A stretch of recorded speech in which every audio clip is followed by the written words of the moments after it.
Okay, I get lots of questions about Old Reliable here, my mat knife. So I thought I'd just try to do a little demonstration here and hopefully answer all those questions so you won't have to ask them anymore. Now, first and foremost, what kind of knife should you look for? You shouldn't look for this one. This is plastic. And as you can see, the blade only extends out there so far, but I wouldn't use it anyway. So if you come across something like that, just pass it by. This one here is an antique that my good friend Don Mertz sent me. It's an old thing. I don't know who makes it. It's made in the United States, so it could be a Stanley, but with these finger ridges and everything, it's made for cutting like that, not for whittling like this, so it's a little uncomfortable. But it's nice Don gave that to me. This is a Stanley. I haven't seen one of these for years. I think this belonged to my dad. It's a pretty good one. The blade extends out a good distance there, but you can do better. Here's an older version of a Stanley, $12.99. This is a good one. I used this thing for years. As you can see, the paint's all wore off. I had a couple of them here I keep around. But I don't think you can find those anymore except in a flea market. This is a foreign version. I think I got this one at Home Depot. It's a good knife. I've used it for a long time, and I keep it around generally over on my paint table to catch last-minute touch-ups and things as I'm painting. This is the newest version. This is the number 199. And if you cut, I haven't seen these in the store. Of course, with all these other things laying around here, I'm not really looking for any more mat knives. But this is the one I've been using lately. It's got a nice feel to it, sort of like this one here, which I like better than these here. It's nice and rounded. You can really grab a hold of it. But it also has something else which I really like. And this handle, a friend of mine gave me this one. If you open this one up, you'll see that this one has two little knobs in there which hold the blade. Like that. Well, if that doesn't extend that blade out that far. So, if you could figure out a way to move that blade forward, it would be a much better knife. Well, what I did with this one here was I ground this back one off, which allowed me to extend this one forward. Here, I'll show you.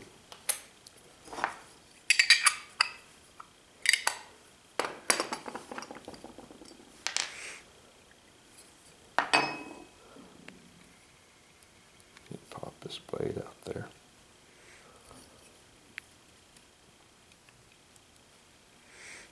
Well, come over there.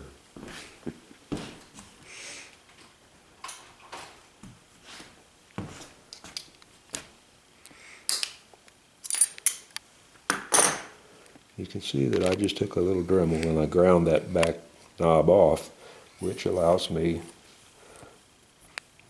to extend this blade out farther than any of these other knives, which gives me not a lot of extra cutting surface, but enough to where it makes it worthwhile doing that.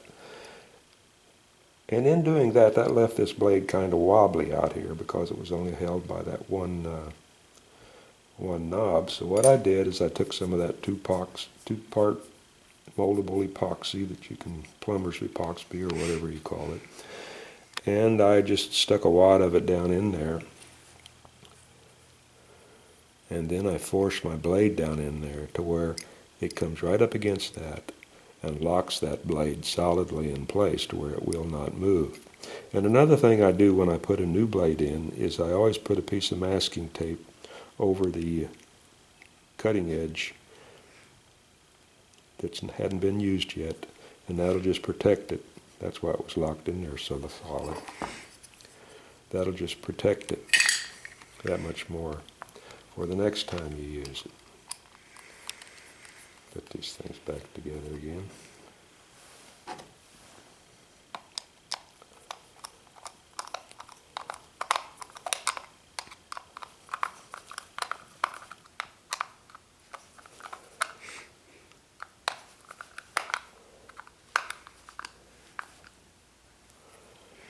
See?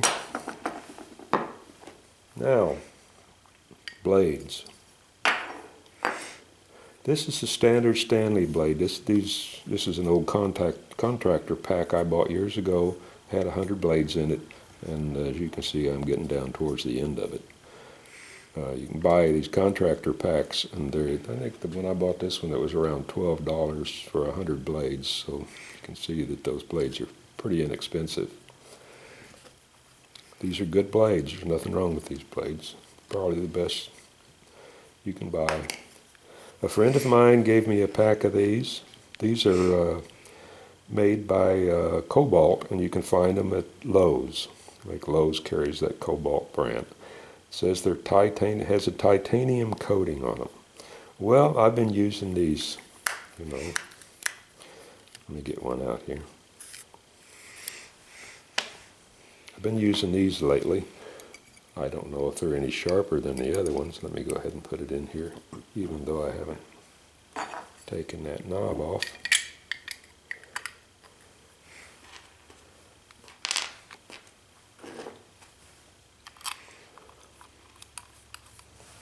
Screw her down.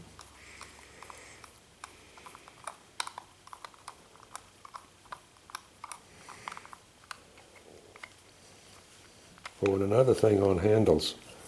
Don't ever buy one that has that sliding mechanism up here at top that retracts the blade. They're not safe, they're extremely uncomfortable, and I just wouldn't use them. So anyway, there you can see the extra cutting length that you'll get by taking that knob off. It's not a lot, but it's a little, so every little bit helps, they say. Okay, so I've got me a new blade in there. Now, when you put a new blade in, it's sharp. It'll cut you, and it'll cut wood. But if you listen to that, it's not that sharp. So we'll go over here to the sharpening station, and I'll show you how to get these things up to where they're at their best. Okay.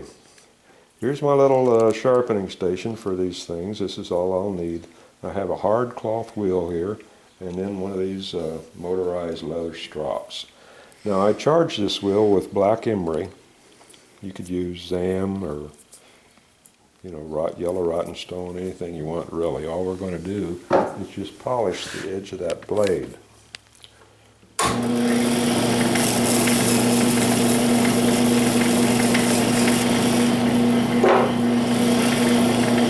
We don't want to hold this on there that long because it'll take off that factory, or take off the temper, and then it won't be any good.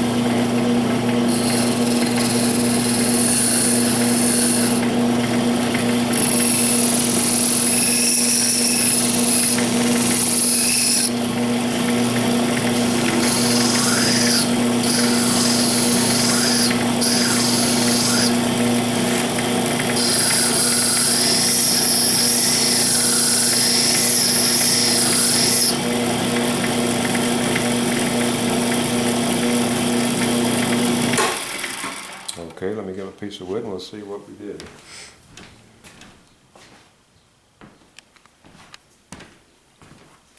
Alright, you heard that thing drag across this wood earlier, so let's see what it's going to do now. Much smoother. Now that's sharp. It's not dragging. And it leaves you a real nice smooth finish. You can see that I still have, if you can see them, still have a couple of little burrs right there, right there. We can probably polish those out.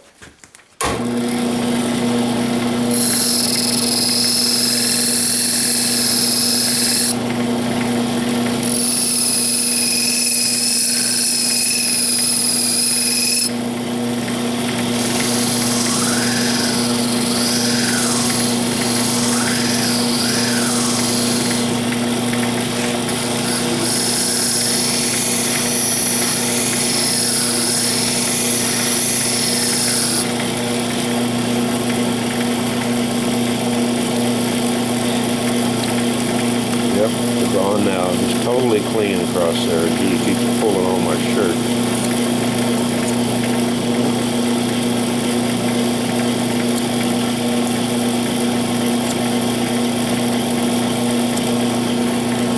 So it's sharp now.